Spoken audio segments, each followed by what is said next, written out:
me, the mouth of the South, Jimmy Hart. Hey, check out my new tag team, baby, Monty and the Pharaoh. Hey, Jimmy, don't forget to tell them about Long Island's #1 pro wrestling broadcast. Well, you know what, I would, but you already did it. It's Monty and the Pharaoh. With Monty and Pharaoh. The Monty and Pharaoh Show.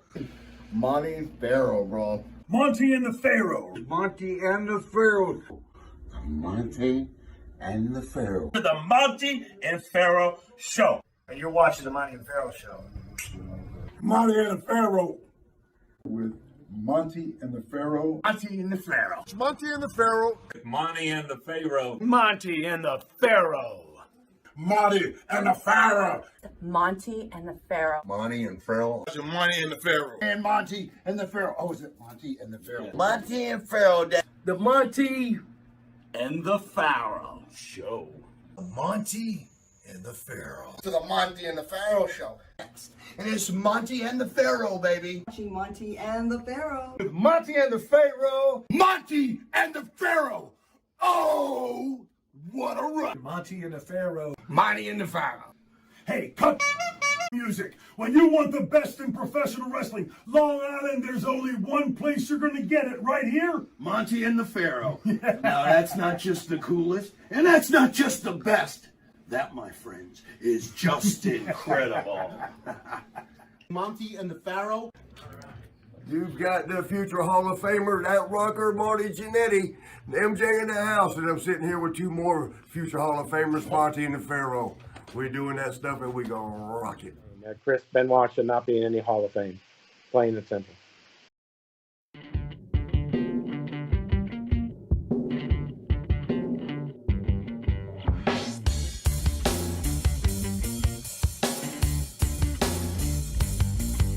Straight to the top. We're living this life, not just dreaming it, we're doing it for real. Straight to the top. Working hard every day just to live out that tower.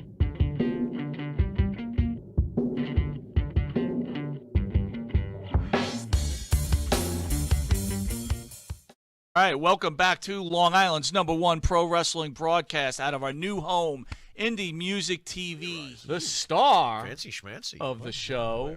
Oh, to my right, Yeah, Mr. to Jimmy your right. Farrow. Jimmy, how are you, my It friend? says here to the left. What?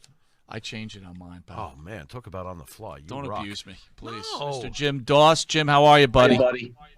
Doing pretty well. How y'all doing? How did you, growing up, how did you meet Nancy? Nancy and I met in high school. Well, actually, my last day of my senior year in high school, I was at the school to pick up or drop off some books on the last day. She was at the bus loop and with some friends of mine, and I didn't know she lived right around the corner from me. So I ended up giving her a ride home, and we live in a rural part of Florida, so it's about a 45-minute ride home. And we became friends that day, started dating about a week later, got married about a year later. What type of person Nancy was? There's always rumors when you're a celebrity. I'm just curious to hear directly from the source. What sort of person was she, Jim? She was fun-loving, an amazing person. She was a great wife for 4+ years. She just liked to enjoy life and have fun. She really didn't want to work that much. She was like, I guess silent but deadly would be a great way to describe her on-screen persona. How was she behind the scenes? Was she reserved? She was very shy until we had to pull it out of her. After we got married, I had to pull that personality out of her a little bit. How does she get involved in the wrestling world? It's a long story, but we started going wrestling on Sunday nights, and it was in Orlando at the Eddie Graham Sports Stadium, and we'd call in and reserve our seats. They said, you know what, we have 3 seats available on the front row that you can have every week if you want like season tickets. Okay. So I said, at the time, Nancy was only 16 years old. Her parents wouldn't let her go, so she wasn't going at first. Was Nancy involved in apartment wrestling too? How does that come about? Yeah, well, that came a little bit later. What happened was Bill Otten, who most of these pictures are taken by, Bill Otten, the wrestling photographer, and he took one picture of Terry Funk taking my chair out from underneath me in the front row and throwing the chair into the ring. And Nancy was sitting right next to me, of course. Bill Otten just took it and had Nancy's face in the picture. So he sent it with his rolls of film to the Japanese wrestling magazines, and they put it a 3-page pull-out centerfold. And when he got the magazine back, he brought it over to us. We never met Bill or talked to Bill, and he said, "Can I talk to you guys for a minute?"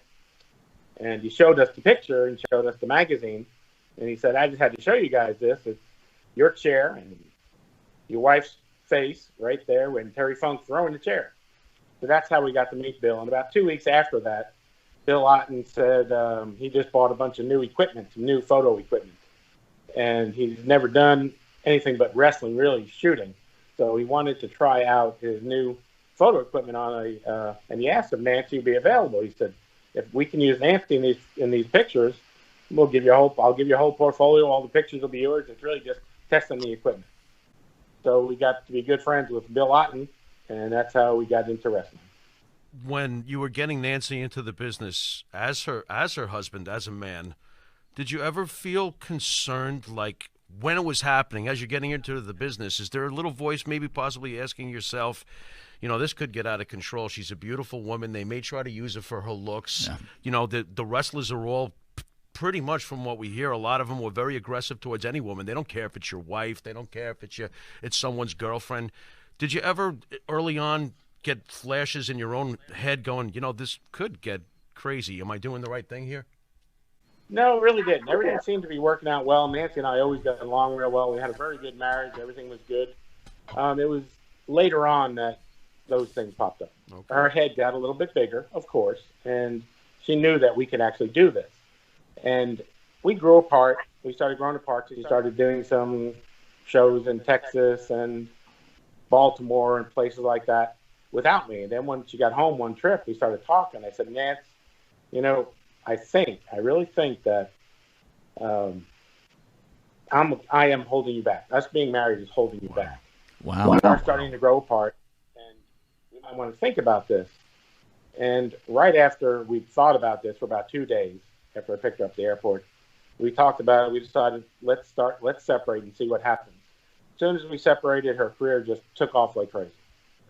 It was the worst year of my life. There's no doubt about that. When we were going through the divorce and everything else and watching her become famous, that was our dream. The whole gimmick and everything else, the way she dressed and so forth, we put all that together, both of us together. And Billy Jack Haynes came in one day, was watching us and talking with us, and he wanted to get a couple girls in for the shoot. And he said, "Nancy's great. Let's get Nancy. And don't you have a friend or somebody else?" And Bill had another friend that he brought in. And Kevin came in to watch us shoot. And Kevin became interested in the whole thing. And we did some pictures with Kevin then. And Kevin and I were pretty close friends. All three of us were close friends for a couple of years or a year and a half there. We were with each other on the road quite a bit. And I don't have any hard feelings for Kevin. Last time I talked to Kevin was probably 10 or 11 years ago after the horrible tragedy. I know you were separated from Nancy, but then you find out that Kevin's with Nancy. Do you feel betrayed at all, or do you feel like your friendship, like maybe this was going behind your back? I felt betrayed at the time, but now I'm 35, 40 years later, married to a wonderful person for 31 years. My wife, Sue, and she's amazing. It worked out great. Everything worked out. I mean, did you stay in contact over the years with Nancy from time to time, or was that even a possibility, considering you were involved in the life you've spoke of now with your wife of 31 years? I mean, was there any relationship with Nancy as her star rose? Here and there. The first 2 years, we did talk off and on what she was doing, what her career was doing, and so forth. Then it was odd. I would run into her in airports all over the place. Run into her in Chicago or in Iowa one time. I mean, it was crazy how I'd run into an airport. And a lot of time we were both flying back to Daytona. That's why I still live in the Daytona area, and that's where she was living. So we'd see each other once in a while or talk to each other once in a while, yes. And right after wrestling, I started working with Baddest Company. It was promoting Badman contests all over the United States. I was working with two partners in doing that. So we were traveling around a lot also. We were running a dozen shows a year all over the United States. So I was flying a lot. And I fly a lot for my business also with the high-end fireplaces, the high-end barbecue grill. So I was on the road a lot. So one trip I was running late from a Badman contest, and it was like the OJ thing running through the airport. Yeah. Got to the gate right before they closed it. Got on the plane, and they said, "There's one seat in the back." All right, so I get on the plane, go all the way to the back, and Nancy's sitting right there. How you doing? I looked down. I said, "Nancy." She goes, "Oh my God, sit down." We talked for 2.5 hours on the way to Atlanta, and then we changed planes in Atlanta. Got on the next plane and sat together, on the plane from Atlanta to Daytona. And then my wife was picking me up from the airport down that trip.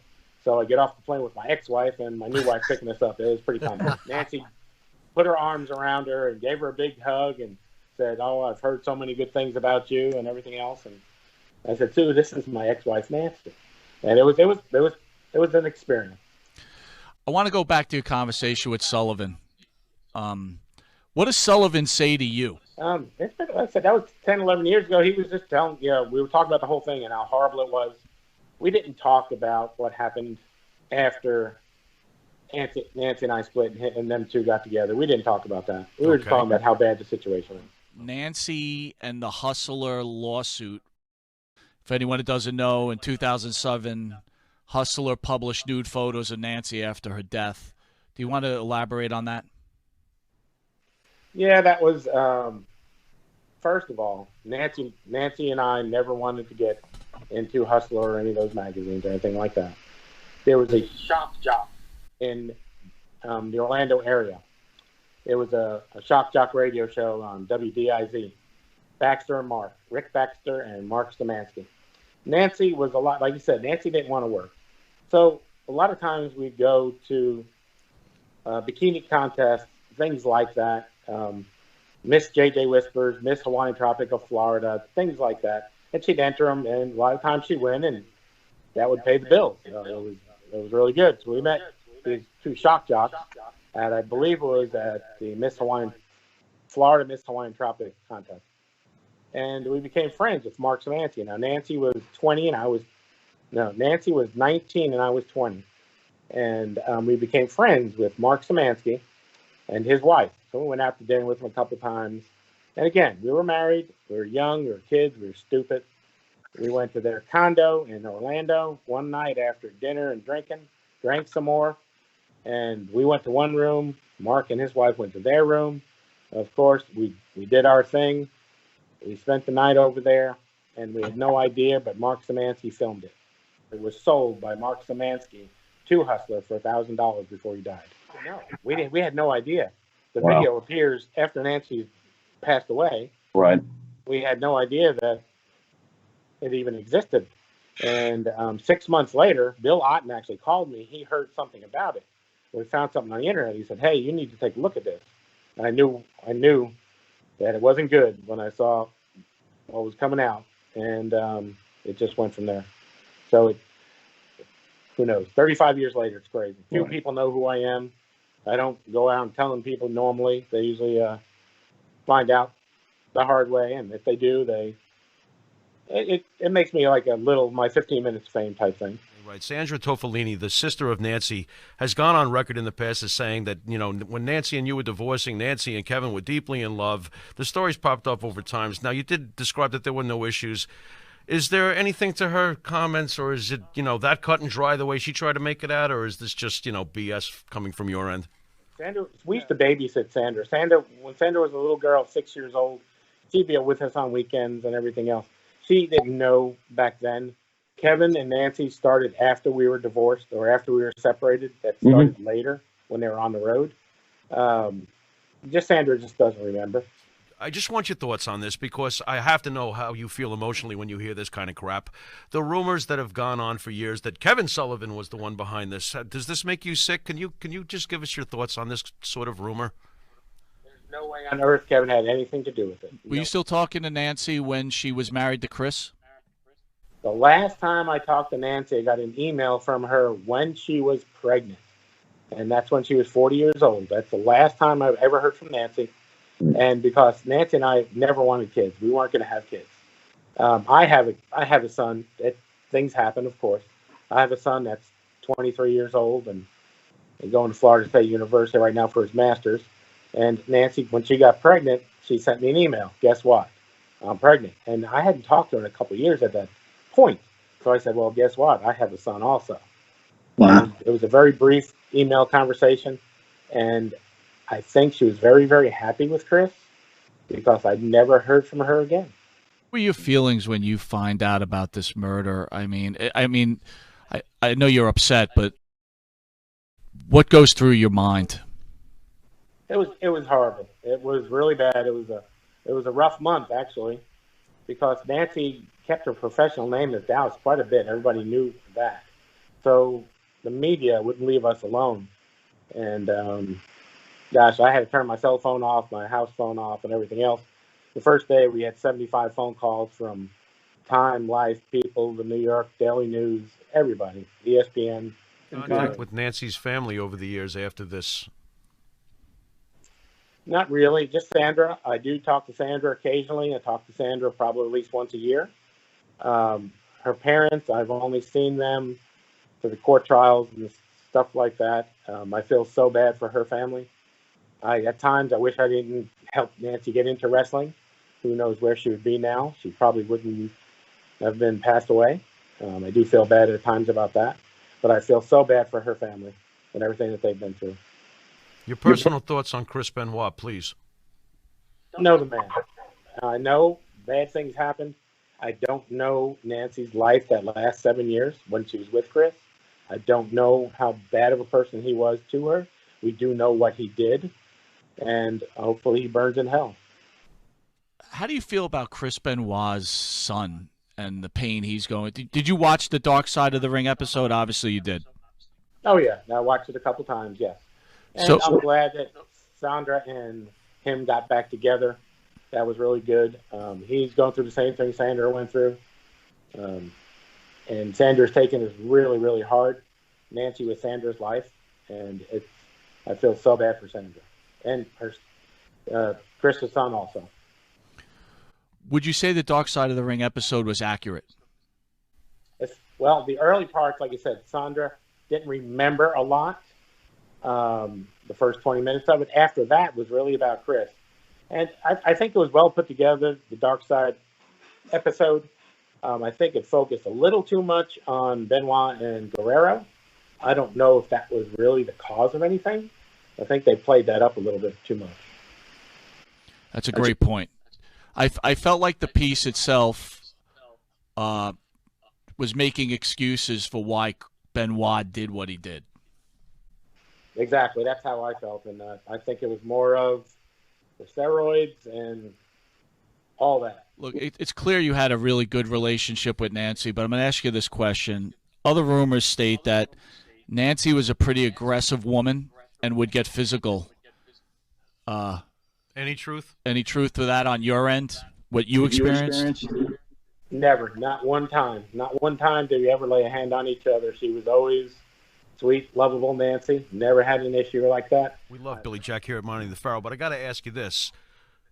How much drug scene did you see in the brief time as you're breaking Nancy? And were you concerned that was she vulnerable to narcotics? Did you ever wonder or worry about how much that could affect her or the business itself? Because Benoit was obviously hooked on roids or whatever it was that scrambled his mind. Other people did massive amounts of coke and all these. Were you concerned about whether or not that could change her as a person? I was, yes. I was concerned about that. So, yeah, we didn't see a lot of it, but we saw enough, and I was definitely concerned about it. And that was one of the decisions that I wanted to get out of it. Again, when we started this whole thing, when Kevin and the group and the whole Troop of Darkness started this, and we had Nancy chained to Kevin and so forth, we were the first people to do that. She was the first woman to do anything like that, and she just went from there to Robin Green to woman, from the Fallen Angel. She pioneered women in wrestling that we know today. It wouldn't be a Miss Elizabeth, Precious, Sunshine, and all the rest of them without what Nancy did. How did you feel when she was taking, when she went to ECW, for example, and she would actually take a cane shot or something like that? How'd that make you feel? Only you would do that. Nancy was tough. She was. Okay. Nancy was tough. Nancy wasn't like a normal girl. Is fame overrated, or what say you? No, Yeah. I believe it is. Some of the stuff that we went through, just my family and I, after Nancy's murder, it was horrible. the paparazzi and everything else. And you got to remember, I was away from Nancy for 30 years at the time, or whatever it was. And I had paparazzi in my driveway. They wouldn't let us out of the house. It was crazy. 30 years? 30 years, and all of a sudden the whole world's up his crankshaft? I would have lost my mind. You know, again, you probably can't answer this question, but I've always wondered why Nancy never went into the WWE when Chris moved to the WWE. Did you think she just wanted out of the wrestling scene and just be a mother? Yes, there was no doubt. Nancy could have had a lot more opportunities and a lot bigger career if she wanted to. She had that much talent. I just don't think she really wanted to work. How do you feel about the never-ending debate from certain wrestling fans that Chris Benoit, the wrestler, and Chris Benoit, the person, should be subdivided and only his wrestling should be judged and he belongs in the Hall of Fame? How's that make you feel? That's crazy. That's insane. Chris Benoit should not be in any Hall of Fame, plain and simple. Any final advice for some wrestlers who bring their wives into the business? What kind of advice would you give them? Well, after what I experienced, I wouldn't do it. I wouldn't bring my wife into the business of wrestling at this time. Like people used to ask me, how did you guys get in? And I said, well, it was like we were in the right place at the right time. But really, what I tell people now is we were probably in the wrong place at the wrong time, and that's where we ended up. Wow. After splitting with Nancy, did you ever get a phone call from anybody like a Paul Heyman, or have you ever even spoke to Vince McMahon somehow over the years? When we were working together in Florida and Texas and Georgia and all that, we were with the NWA, the Championship Wrestling of Florida, and so forth like that. So Vince hadn't really started yet. You got to remember, we were doing this from 81 to 85. But that was really before Vince. Gordon Soley, baby. You had your regular job. What was Nancy making in the beginning of her career as, as a valet? Not a lot. She didn't make a lot of money back then. I was a contract worker at the gas company reading gas meters, and Nancy didn't drive, so I'd read the meters really fast. We'd drive to the next town, and she'd do her thing, and we'd drive all night to get home. So what was a typical payday for a show back then? Oh, $75. Now, at any point, did you want to be a wrestler? Not really, no. I did my own thing with Kevin and the group, and that was enough. All right. No cane shots for you again. Gotcha. So did Nancy start making big money at any point while you were married, or that all happened after she left? It just happened. She started doing really, really well just after we got divorced. That's what I was trying to tell her, because we were not making any money doing this. It was a crazy life, going all over the place, all the traveling and so forth, and we were not making any money doing this.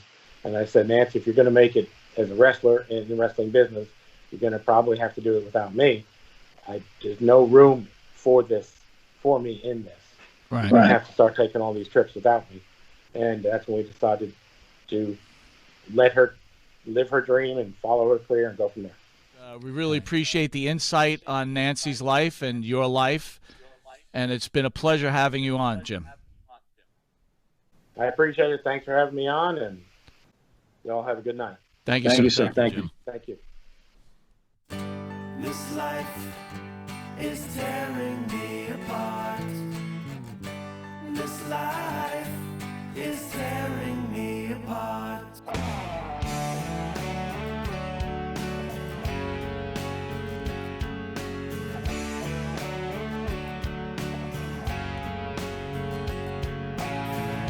Remember when I was with you? Love was all we really knew. I saw the beauty in this world.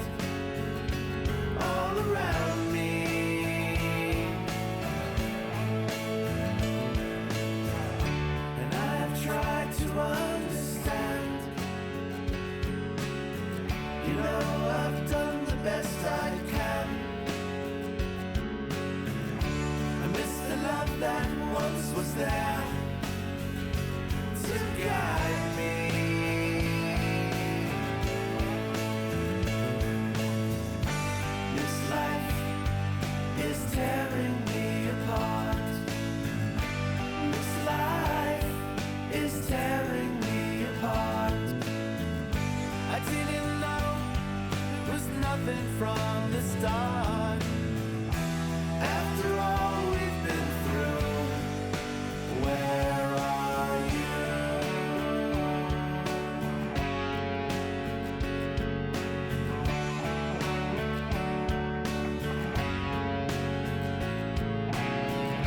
So now it's over, gone so fast. Still all these pictures of my past. I thought that love was meant to last forever.